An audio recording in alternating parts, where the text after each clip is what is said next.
Let's return now to our story about restrictions being eased in New South Wales from Friday. Joining us live is Nick Talley, a neurogastroenterologist and editor-in-chief of the Medical Journal of Australia. Nick, appreciate your time. I see in the journal you've published some modelling which looks at how the virus spreads when COVID restrictions are removed. What were the findings? What lessons should we keep in mind as we see New South Wales announcing today it'll take that step to remove further restrictions from this Friday, in that state reverting to the 2 square metre rule at all venues, except for gyms being the big one? So, look, it's modelling, and you've got to be very careful with extrapolations to the real world, although it's done by a very, very good group, looking in particular at the Victoria situation, but it generalises to the rest of Australia too.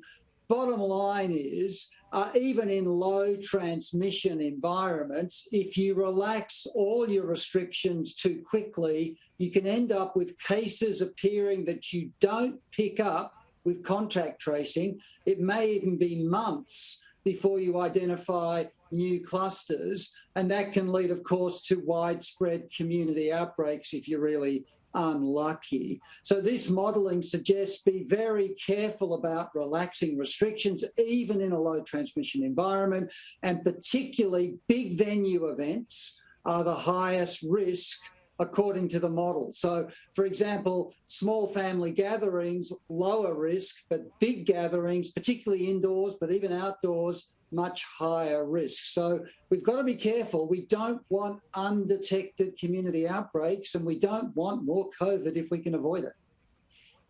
Absolutely. Also, Nick, I see in the journal that Medico is really focusing on how people are recovering from COVID. Obviously, we're learning more about the long-term impacts as we go along. And for a lot of people, it's looking like this virus is taking months for them to recover from it. Some people are concerned they might never fully recover from some of the side effects.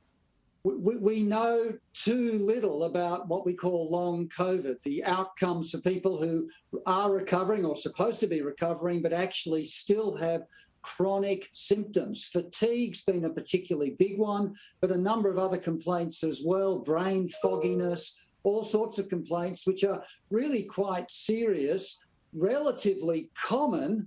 Some studies suggest up to a third of people recovering may end up having a long recovery, or they may still not have recovered. And we don't know how long this will be. Will this be months, years, or even longer? We just don't know. Nick, what did you make of the World Health Report's findings overnight? It seems that there was nothing particularly startling at the end of the inquiry. We might not ever truly know the origins of COVID-19. Yeah, that's my conclusion. We'll probably never really know. There are some guesses about animal vectors, but I think at the moment, really not a lot of hard evidence.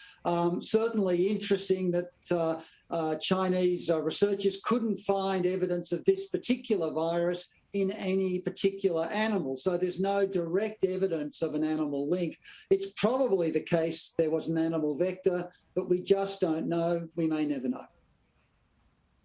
Yeah, and just finally, Nick, more revelations today about hotel quarantine in Melbourne. We're seeing that one particular hotel that's been impacted near the airport shut down for a really deep clean while authorities try to get on top of the spread inside that hotel. We've seen Victoria decide that they're not going to go ahead with extending the number of overseas arrivals that they take. The plan was that they would bring in more people from Monday. Does that seem like a good idea for you? And what are your thoughts more broadly on the hotel quarantine system and what might need to change further? Well, look, I certainly believe we've got to keep a lid on hotel quarantine. That's a huge risk. And the big risk is bringing in the variants that are out there elsewhere in the world that are more transmissible, potentially more deadly, and potentially could escape some of the vaccination benefits. So we want to minimise that for the moment till we know more about the variants, more about the vaccine response. The problem with the hotel quarantine has been some potential spread that's unexplained. Could be aerosol related, that's one of the theories, but we don't fully understand it.